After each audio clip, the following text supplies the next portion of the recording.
Езиш хочу впетах, чирда вперед маш вилишень, чирда фрит як лабер, муса нилой пела. Поэт, драматург, композитор, актер, режиссер и основатель коми-театра Виктор Савин. В свое время один из самых популярных людей в коми-крае прожил непростую жизнь, но при этом запомнился человеком светлым, несущим оптимизм, радость и веру в лучшее во всем своем творчестве. Я удивлена была тем, что человек прожил такую тяжелую на самом деле жизнь. Вот вчера у нас был спектакль, да, «Хроники Савина». Но несмотря на все это, он умел видеть прекрасное вот в коме республики. То есть его сердце было настолько светлым, и он дарил этот свет людям. И вот песня сердца, коми-песня, вот наши душевные коми-песни, наш язык, он хотел это подарить миру, чтобы мир об этом услышал. Здесь, на площадке около театра драмы, артисты, режиссеры – все, кто хоть как-то причастен к произведениям великого земляка. Жанр, тематика, период творчества – все это сегодня не важно. Каждый выбирает строки по душе. Театр наш носит его имя.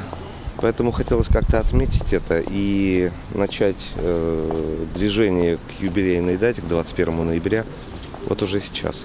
Ну а нам, наверное, артистам, работникам театра, сам Бог велел знать что-то о творчестве более подробно. И уж читать-то его стихи и какие-то отрывочки из его произведений сам Бог велел. Настроения в воздухе витают самые разные, и все же для многих этот день – праздник. Еще один повод освежить в памяти любимые рифмы. Чтения положили начало череде мероприятий, посвященных дню рождения нашего земляка. Наряду с хрониками Савина, документальной драмой о судьбе выдающегося писателя и театрального деятеля. Конечно же, нам хотелось бы, чтобы год прошел насыщенным, интересным.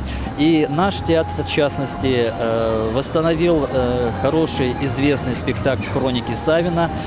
Только состоялась премьера этого спектакля.